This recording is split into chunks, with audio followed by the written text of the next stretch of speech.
long time, where I read the philosophy that I wrote as a teenager.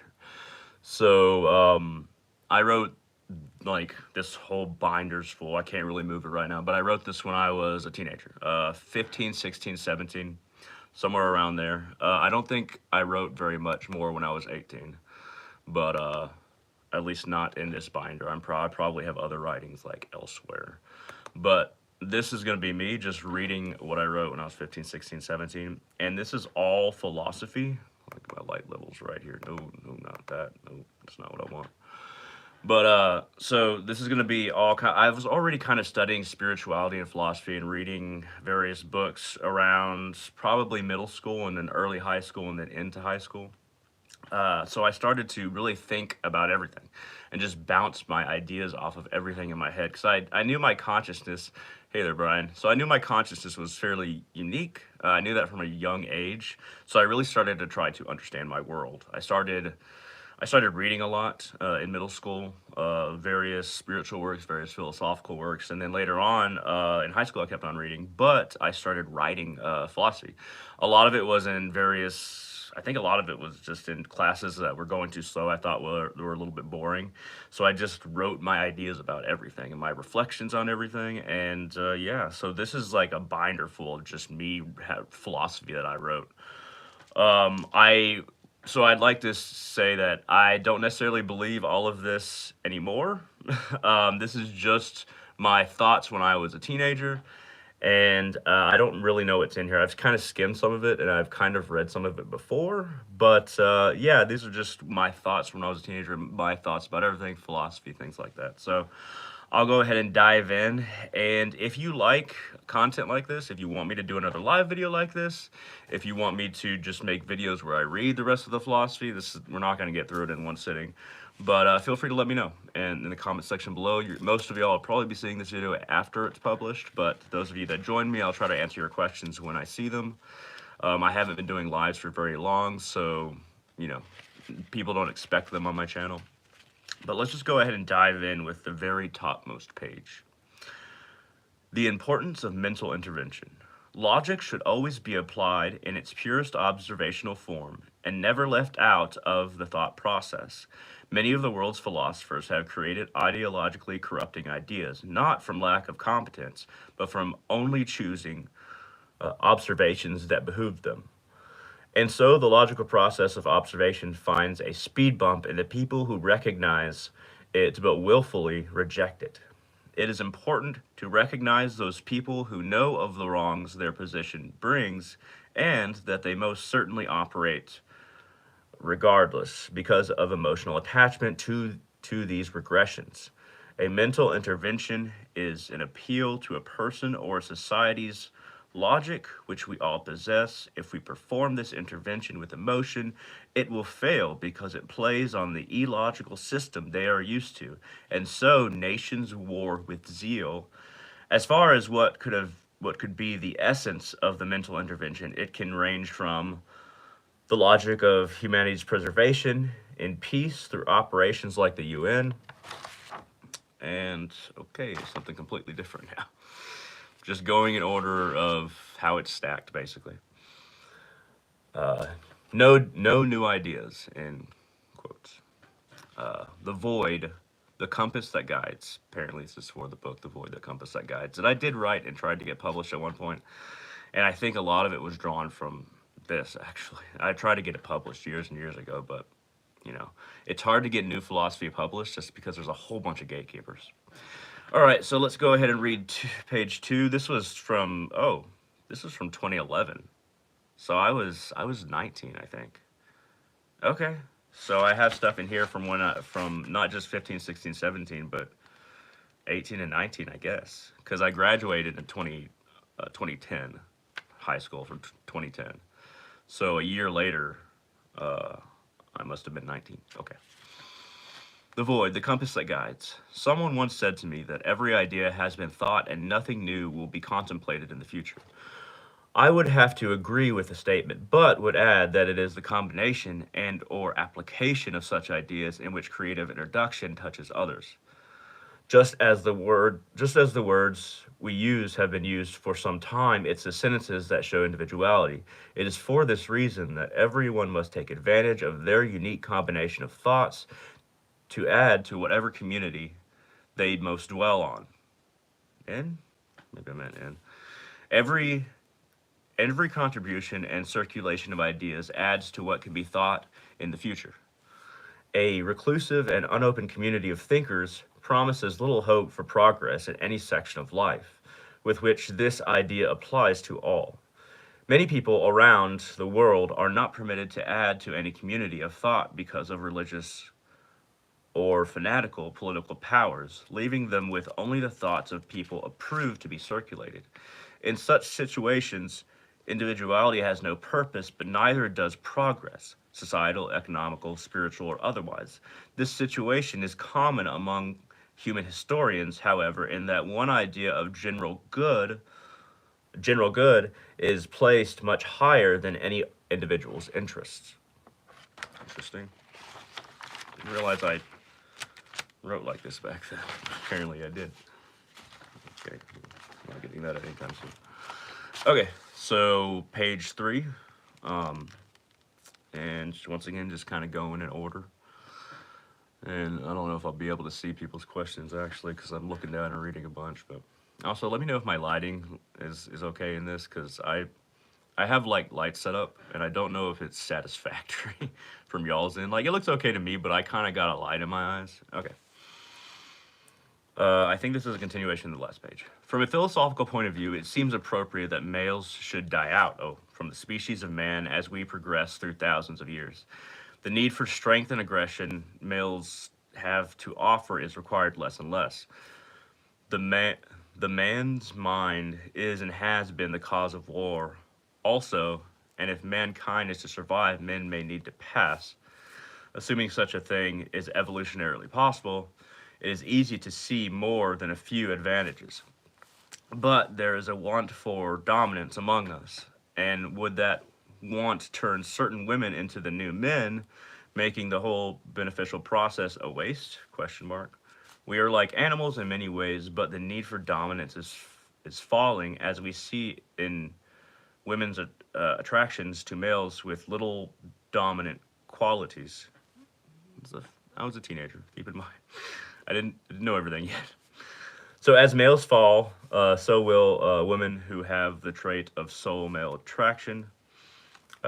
Along the way, and even now, this process will and does frustrate conservative values, in which conserving the old way of male and female relationships will be more and more difficult as the or whether evolution of man takes progressive turns towards the complete change in societal relations. Of course, dying with who we perceive we are may be important to some who don't have a passion for progress. Okay, I think that was the end of that. I have a poem here. There's poems mixed in here. Okay, so it's 4 lines.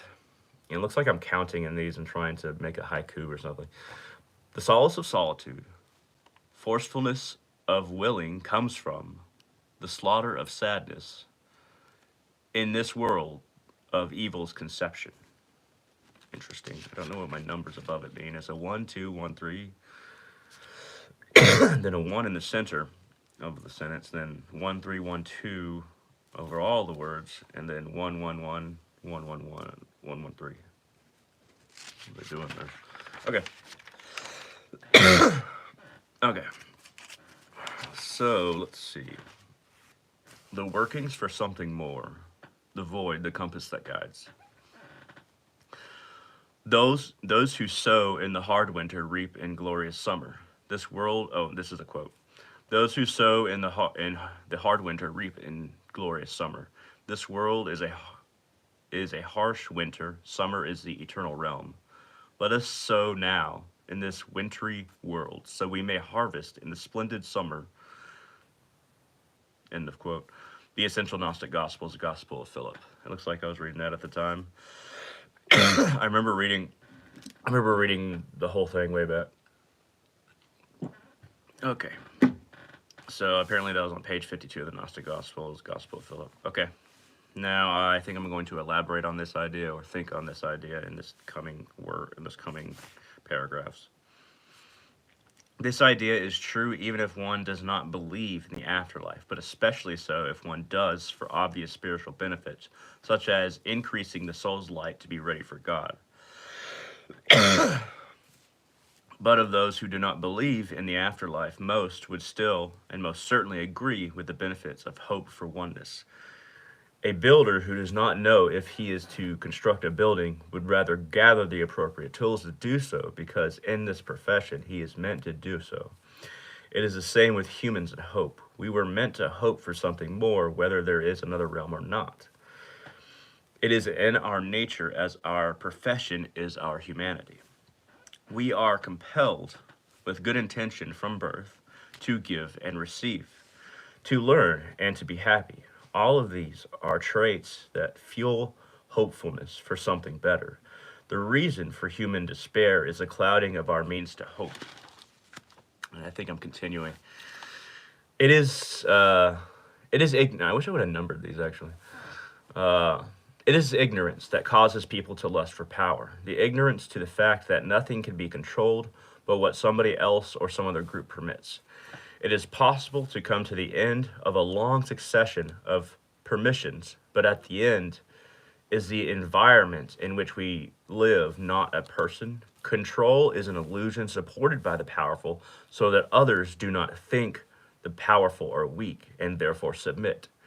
If it was not for death and the wealthy had all the longevity of immortals, then the first men given power would still hold it, and with the tenacity of dictatorship.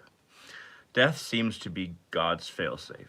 So if the illusion is just that, a fallacy, and in quotations, hash marks, and the people realized it, would be better off, question mark. No, no one can win, and our only solution is to have everyone lose in the same way if we want equality.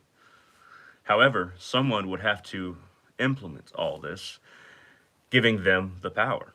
The only freedom we can hope for is in between government and wealth transitions, though this freedom would not last long, so we could not live between the lines. However, consent, a constant transition would cause a chaos in which the effect is harmony.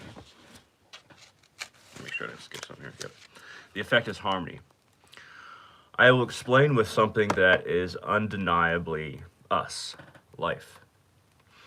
Life is never constant. Cells are always reproducing, repairing, dying. But while they're doing all this, they cooperate in these transitions so that in the end we get our bodies. Anarchy is not cooperation, but the need for constant transition stands, as the need is the same in our bodies.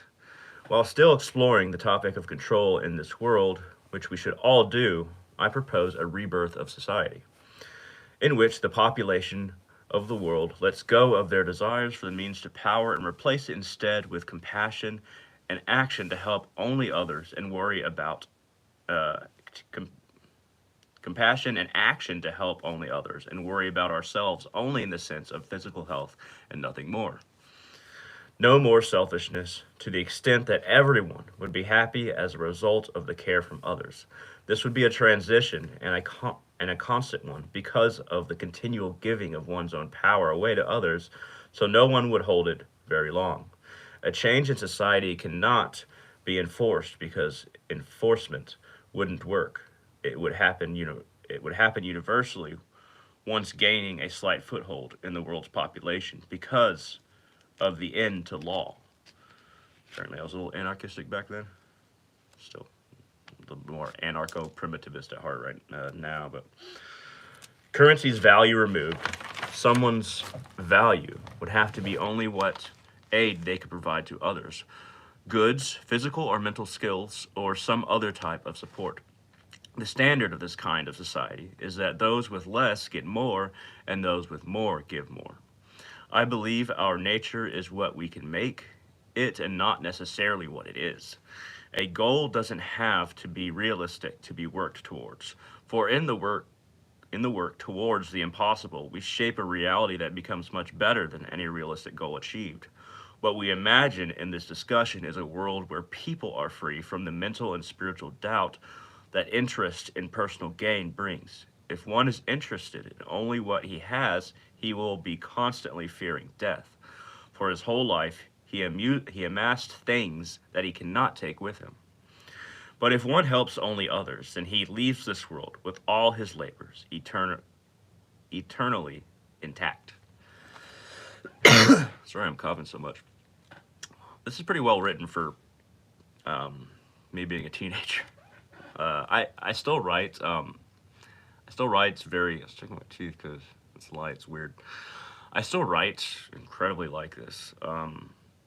Like it's really uncanny because I'm 31 now. I'm 31. This was between the ages of 15 and 20. Probably 15 and 19. I thought it was between 15 and 18, but a date on one of the pages threw me off. But yeah, so this is pretty good. I mean, this was over a decade ago. Shit. I mean, it could be as early as 16 years ago for me. I'm 31. Okay. So, also keep in mind, I was writing a lot of this like during classes. While I was like bored as hell. I was like, okay, let me just write all this down. I'm weird. Okay. Ideological zealotry. I wrote that at the top. And then the void, the compass that guides. I still got that in flash drive, actually. Okay. Ideological zealotry is, or at least seems to be, part of the political animal we are.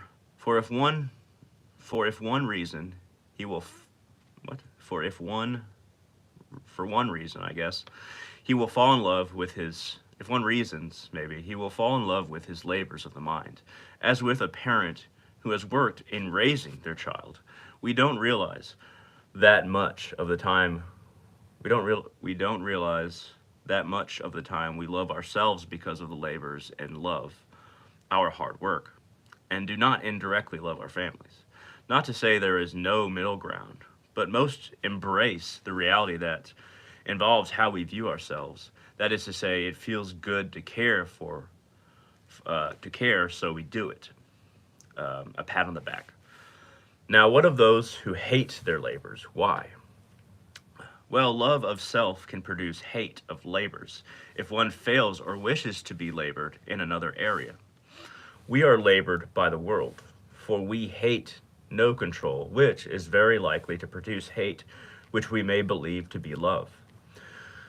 To describe so many variables lightly should be considered mass generality that does not take into all tendencies of man. Other tendencies can include societal standards, chance ideology, etc. How does one assess their situation if we are not an unbiased third party, which should always be realized? We must take up an attitude of pure perception when we observe ourselves, others, or all else. So now that we've reached a certain point in the video, I think that anybody's still watching, because most people are going to watch this later on, I was obsessed with recording how my brain thought, because in my teen years I was very suicidal, and I thought that I was going to end up doing it, so I was like, okay, let me record how I think. And then I eventually realized that there's a lot that I don't know and a lot that I haven't bounced my brain off yet, my consciousness off yet, so maybe I should keep living. I'm glad I did. I want to live now. But yeah, so this is why I'm thinking so hard. Okay, this is completely separate. This is not a continuous narrative, but this part is different from the last. Man has two halves, one good, one bad, but there is a dimension people don't analyze to any extent that holds two more halves and possibly more. What is the effect of an individual man's reasoning, and what direction is the average, good or bad? This must be asked individually and as a whole. For what are we but our relation to other humans? Nothing. It's everything. But it still should not be considered a petty idea, as a watch does need every cog, no matter how little or small. Okay, section, separate part. Prophecy on man, the void, the compass that guides. All right. There will come a day when all the pain we caused ourselves is realized. Oh. The veil will be lifted, apocalypse, quotations, and we will know that this world was the illusion held together by ignorance of the soul. All those who were wrapped up in this world will cry out with the horrible knowledge, and those with the horrible knowledge, and those who hoped for something more will get everything they dreamed of and more. We know good and evil because of how we understand relativity, being able to know good and evil only by its extreme relation to all around them. One is more or less because of most existing close to the middle ground. But if we up, if, but what if up is really down and down up? And we have been traveling on a cylindrical spiral, never really knowing when we stare into hell thinking it's heaven. Those who seek God are digging towards ignorance, and those who seek the destruction of our world soar towards realization. Interesting thought. Using gravity as an example, as we dig deep into the earth or soar through the heaven, we will meet at the same point on the other side of the world. All souls will meet and be together in the end of days. I was more Christian-y back then. Definitely not now. Unless you catch me in a graveyard, but it's more respecting and connecting to the dead. Using what they like. Anyway, so, I vaguely remember this one. So, Legends of the Great Search. Thank you for the like. Legends of the Great Search. Throughout human history, there are grand stories of mythical items or places that solve our most plaguing of problems. Whether it's mortality, poverty, technological downfalls, or bodily limitations, there are said remedies for each. One of the most intriguing items is the Philosopher's Stone, a gem-like stone said to bestow immortality, knowledge, and have the ability to turn any metal to gold. This particular item has... See what happens when I try to be engaging and look at the camera and read? I lose my place. This particular item has an immense amount of power and was the ultimate goal of all the alchemists hundreds of years ago. There is much to say about this search because in an attempt to make the Philosopher's Stone, alchemists developed the beginnings to chemistry, one of the most important sections of science. Imagine science driven by the myth, maybe not a myth, in quotations, of this item. This brings an important question to mind. Can someone introduce a myth to knowingly steer or inhibit human progress in a certain direction? This question, at the very least, warrants further research for everyone on a personal level. As for myself, I can give many examples with the same essence. And it looks like I can... Nope, this is something completely different. This is not from the... And this says Hunter, a.k.a. Dark Realist, July 20th, 2011. So 19. Okay, so it is between 15 and 19. The Void, Compass That Guides. Oh, by the way, there's a lot of this. Okay, The Void, the Compass That Guides. So this is what I wrote on compromise. Compromise. The first compromise will inevitably lead to another compromise. As one weakens, weakness weakens, there we go, his position, as opposed to bargaining from a position of strength. As it is important to show resolve, it is just as important, if not more, to be resolved. Being resolved needs to hold a position thoroughly researched, known, and believed in. Therein knowledge comes strength and confidence. If one does not thoroughly know even the broadest aspect of his position, he surely cannot bargain from a position of strength, and sees that he must compromise. We must not be afraid to change our position if we see that our observations proves otherwise. But we must do so before entering the arena of discussion. Those who seek to be stubborn or willfully blind themselves to outside influence limits the influence they can individually hold. Ignorance in large numbers may pool their position together. Many ignorance? Okay. Ignorance in large numbers may pool their position together and will be hard pressed to remain true to their original goals as ignorance shifts depending on the zeal of speech based purely on bodily charisma. Speech of this nature is dangerous and should not be underestimated. Facts and truth being the proper method, whatever personal position we champion. Man, I was a pretty good writer as a teen. Maybe I hadn't killed all my brain cells yet. I'm just kidding. I didn't kill that many brain cells. I was getting into fights at the time though, so I got 2 concussions in high school from fights. All my fights were very serious. Facial fractures, nose broken twice. Ugh. Okay, we continue with the more philosophical side of me as a teen. The void, the compass that guides, the in-betweens. In the Gospel of Philip, another Gospel of Philip one. In the Gospel of Philip, he speak of the hell in between. If we look at all we see closely, there are the tiniest specks of light that allow vision what is in between every speck because they are individual pieces of light. There is darkness only divided by light. Darkness in and of itself exists where there is no light and is made to be parted only by the light emitted from a source of energy. Humans, however egotistic, can be considered the pieces of light, pieces of God, that divide a world of dominance and chaos, but only if they are of good moral. Good people are few compared to those who are lost to the darkness that surrounds, lessening the landscape of holy bliss that could stand enlightened as we shine.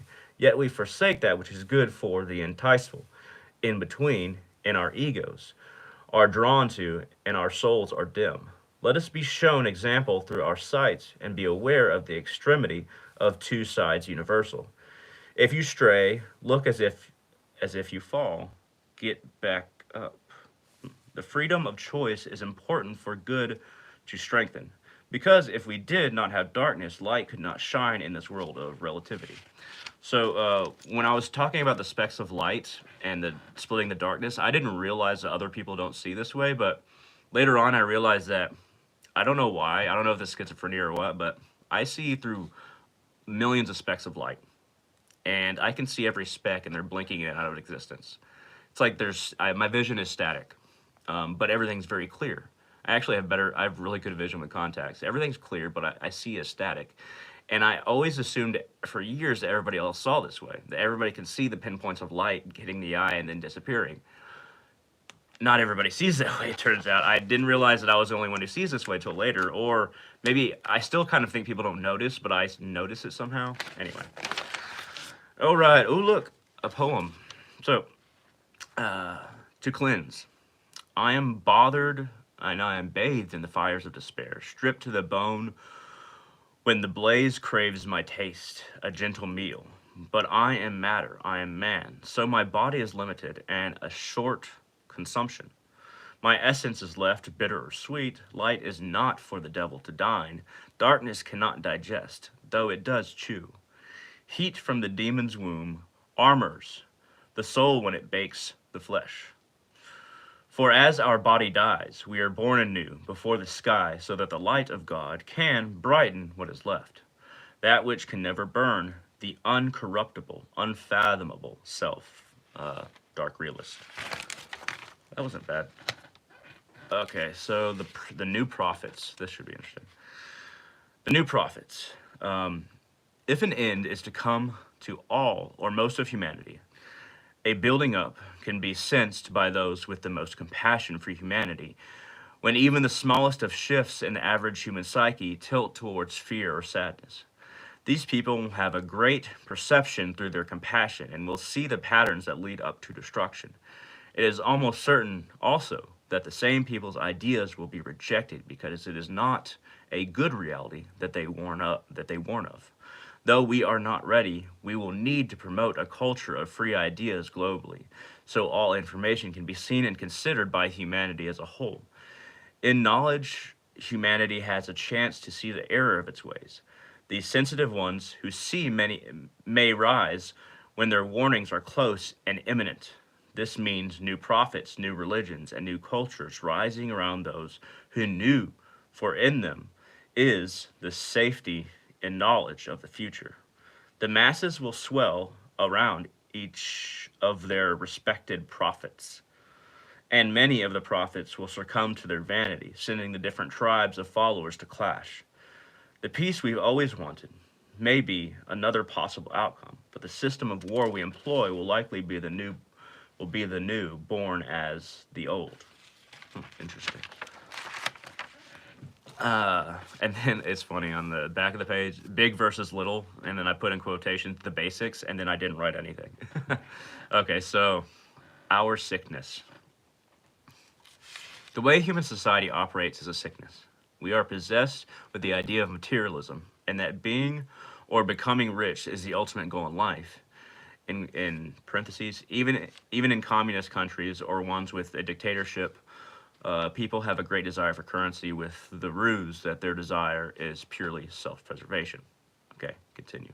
The sickness of materialism exists because somewhere along the line of evolution we stopped, and those that held materials living rather than those who nurtured compassion, or lived rather than those who nurtured compassion. Imagine if everyone thought like Jesus, and now imagine that this could have been possible, but it still is. Evolution is not the more rapid answer to this problem, since we can think logically. A grand event will need to occur for us to see how wrong we've been for so long. An event that stirs our compassion, that remains enough that we will want to change, a spiritual event. No one must know of it until it happens, beyond a necessary instigation group. The starters, in parentheses, possibly Illuminatus, offshoot, Illuminati is what I meant. Anyway, if a large amount of people knew, then the world of such an event would, then the wonder of such an event would be ruined. Interesting. It's very Christian-y back at that point, but also very, talked about the Illuminati there. Okay, so, this is another poem. To the Lord they cry. You cry to yourself. You cry to yourself. The all silently replies. Our voice carries only the tune of self, while his is the only word of that which was created. The blind see the oneness in a constant shade. Fallen are the ones born with the means to rise, while those born deep in the pit of the possibilities as high as eternity are of the possibilities as high as eternity. Interesting. Concept of infinity. Okay, let's see. Let's see what my concept of infinity was. Okay. We have yet to effectively understand certain concepts on the personal level of visualization as a species, infinity being one of them. This shows our limited evolution hereto, and is such because we are not limitless. We die and had to develop a limited viewpoint on all so as not to be devastated by our own mortality. Insanity is induced by the idea of infinity in some, as the correlation of our limitation tears apart the psyche. The insane are simply the most sensitive people among us who realize certain aspects we were not made to dwell on, and it is for this reason that psychiatrists usually prescribe medicines that numb a patient's mind so they can operate on the average level. It may be absurd to some people that I'm suggesting that doctors use medication to conform minds, and furthermore, many of the insane are so because of infinity, but both are true. Once we can actually visualize infinity, we will have evolved past our human species. So I started being medicated for schizophrenia around 15, and this was after. It looks like I was a little bit against medication there, but I think some of my ideas were pretty good. Okay. Oh, soul in a clone. I still kind of think about this actually. Not what I wrote, but if a clone of a person is produced and allowed to be conscious, then would it have a soul, a piece of one, or not at all? I believe it would because I don't think our soul is something before we build one through our actions and thoughts. We are not good or evil because it was placed there. We become of ourselves only by what we do and think by ourselves. There are an unlimited amount of colors, and that is so with souls. Each circumstance is different, if even by just a little. And what we believe and do adds another spectrum to the endless possibilities. It is a truly unique soul who creates ideas more unlike than the people past, more revolutionary of concept. As a light must build up and decay down from the climax of its illumination, so must a soul requiring ideas drawn from the reservoir and redirected into an entirely new enlightenment for others to seek or turn away from. Good and evil are a part of, but not matter to this process. Only the inventiveness of each soul. Interesting. The nature of good. This is from 2011 again, apparently. Seems like I dated the ones. They're all mixed up, but it seems like I dated some of them around 2011. Then I just like shuffled all these pages. This is a very old binder. This binder is 17 years old. Okay, the nature of good. Most people of religious tendencies believe they can act their way into heaven. Act meaning through action, but also act as if good is their preference, therefore making them good, while secretly complaining all the way on a conscious or subconscious level. I personally do think through correct action, salvation is attainable, whether you are sincere or not. But good is truly in and of itself, so the wholly good are those who do good because it is good, not for a ticket to heaven. A saint is a saint until he knows it. Some would argue that I suggest one must be born good to be truly good, but that is not the case. Feelings attributed to a positive nature must be cultivated, and most through the introduction of ideology. In fact, most begin with a blank slate, being neither good nor evil. Pretty solid ideas. Good and evil, our conceptions. I believe humanity as a whole needs to reconsider how we view good and evil. It is only natural that we attempt to justify our actions by considering ourselves exceptions to our own ideas of right and wrong, to make us feel better about what we do. When a dog bites a man in self-defense, it is put to death, and we think ourselves right in doing so. But if a man is attacked by the bear he is hunting and kills it, we think of him a courageous hero. The inconsistency always shows itself along the line that divides us and all other life. It is certainly arguable that because of our much higher level of intelligence, that we matter more, and that is possible. But in so treating our and other forms of life in this way, we groom our minds to treat other humans this way as well. For the exceptions we make with animals will lead to the greatest of our exceptions, murder. It is a much more common line crossed for that reason than anyone cares to notice. Just to think we have been working towards our own downfall ever since man first told his children that we are better than other life forms.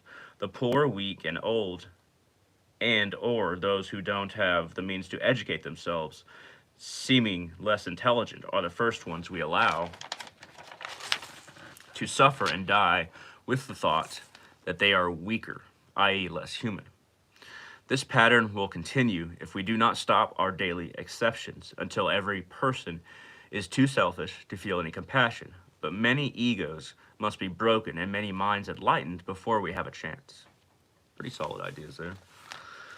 All right, I think I'll read a few more pages. Misinformation. Also, somebody please tell me if my lighting is okay in this. Misinformation is the obvious root of misunderstanding, which causes people to commit more evil than any other happenings. The sentiency of humankind works against itself when we allow flaws to slip into our reasoning because of our dismissive tendencies, when truth is hard to recognize or accept. Of course, our senses are deficient in that we cannot see many of the materials and energy we know is there from measurements.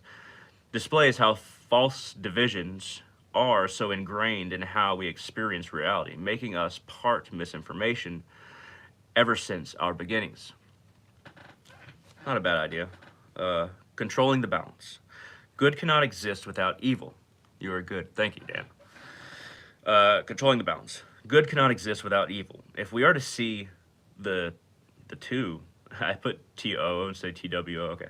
If we are to see the two in a relative way, good must be better than evil to be good better. If one seriously and logically finds that there is a disproportionate amount of good over evil, then would he be able to justify evil action with the intention of reinforcing good, with the support it isn't currently receiving? The system of morality most of us believe in relies on a balance between good and evil. It is also arguable that the harmony of society relies on this system. This system is most definitely not reliant on man, nor can we act as if it is. Though it seems we are in the best position to tip the scale because of our power on this planet. This is a justification, however, used by many along said reasoning to excuse the fact that they themselves are responsible for the effect they cause.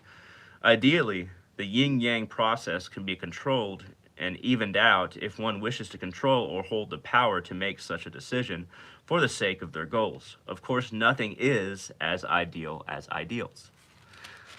Okay, so that was interesting. Let's see. That was a short one as well. There's a bunch of little snippets in here. Every one of us likes to inflict pain on others in one way or another because we ourselves all suffer in our own ways.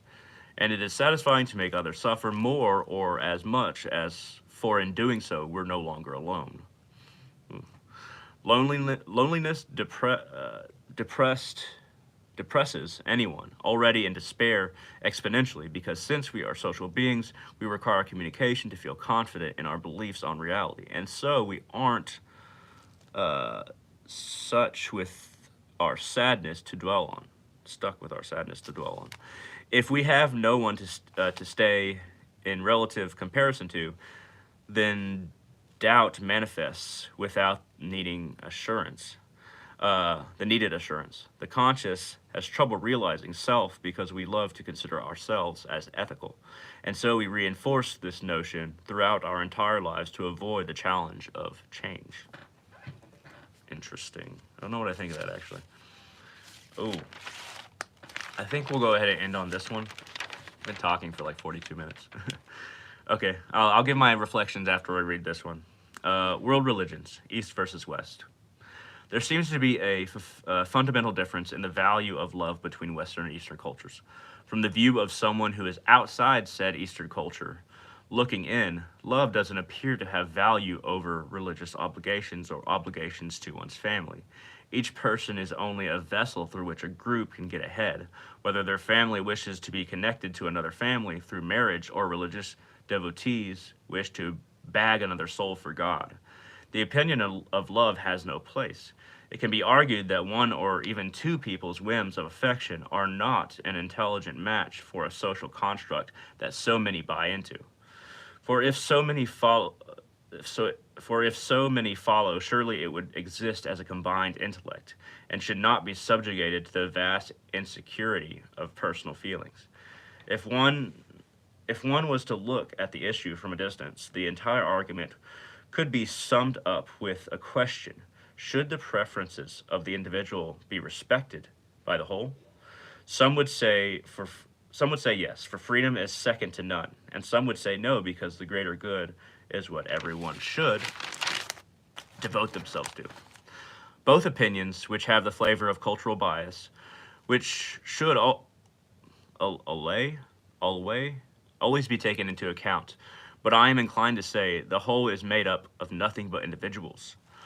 Are we the right person to choose who we marry? This question, at first glance, sounds to be insignificant, but the question cuts down to the core beliefs of each society of humanity. How many choices should the individual be allowed to make? And what should each person be forced to do? The effectiveness of each are incredibly hard to measure because of all the various factors making up our reality.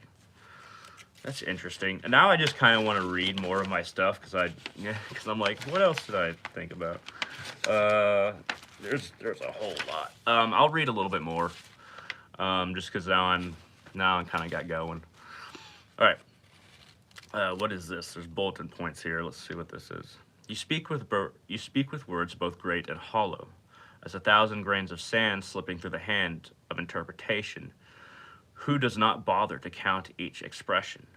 No promise can be made by the amount of man, but I accept yours as we descend from the prison of bliss into the possibilities of pain. I think different parts of myself were talking to other parts of myself in that one. That happens sometimes. Nobody knows, but anyway. Belief in belief. To get oneself on a mental path you believe to be beneficial with the intent of complete assimilation to the belief, though knowing at the beginning the belief is untrue. The highest of consciousness is putting forth a path that will work its way into itself. Belief on belief. That's interesting. Let's see. This is more of the compass that guides. Let's see. Oh, this is quite apt. The void, the compass that guides. To address our insanity.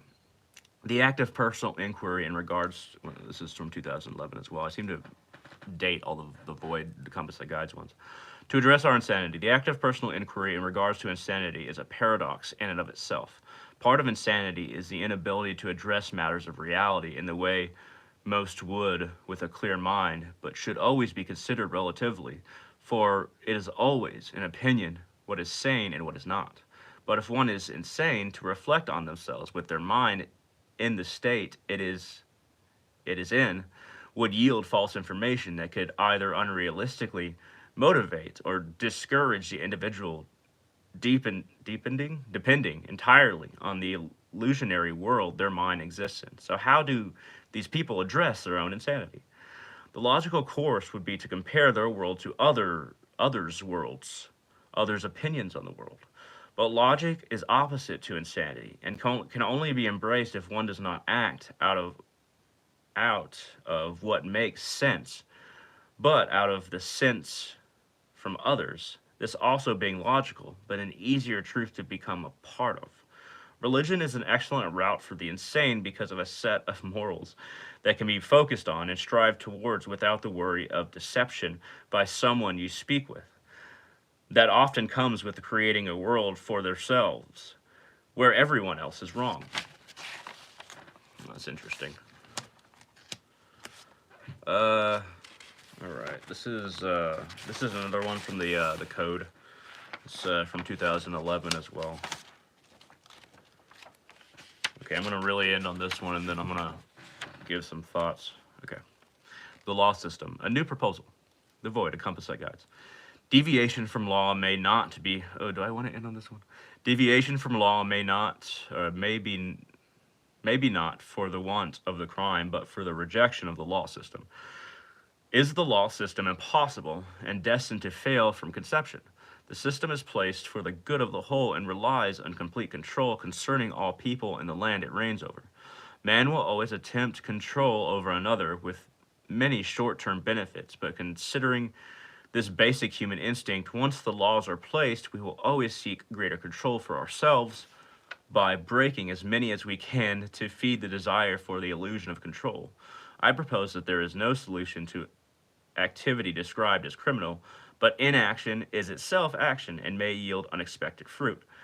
The main statement you are thinking is that without laws, chaos and harmful acts would run rampant. But I disagree, for if no control is forced on people in society, the control people would seek, with power taken out of the equation, would be to thrive, that being our only option. People would not seek to thrive by taking from others because without the law system, there would be no power in the act and none to fight over. This theory does not factor in the human element and is based in idealism. I like how sometimes I just judge myself, like in the writing. Okay, so yeah, I'm gonna end here. I'm gonna mark it though. I'm gonna mark this so that I can pick up where I left off. But yeah, y'all let me know if you want to see more of this. I decided to make it a live because I decided this was probably gonna be a long video, and it was. It's about 50 minutes long. So there's certain core ideas that remain the same for me from when I was a teenager, and there's a lot of my heart in this, and what still rings true for me, though I've grown and I've altered a bit. I think that reading what I wrote as a teenager, it really sees what I'm made of, because certain things that still remain true for me, and how I think and how I write and how I approach things, and try to understand them the best that I can and question the things that I'm thinking about. Yeah, it was very interesting for me to read this. I hope it was interesting for all of you watching. Thank you very much for watching. Feel free to like this video. That helps out the channel. Feel free to leave a comment, and feel free to become a patron. You can look at where my Patreon is in the description below, but it's patreon.com/darkrealist, capital D, capital R. Feel free to give me $1 a month to support my work. At any rate, thank you very much for watching. This has been a fruitful reading for me, and I wish all of you the best.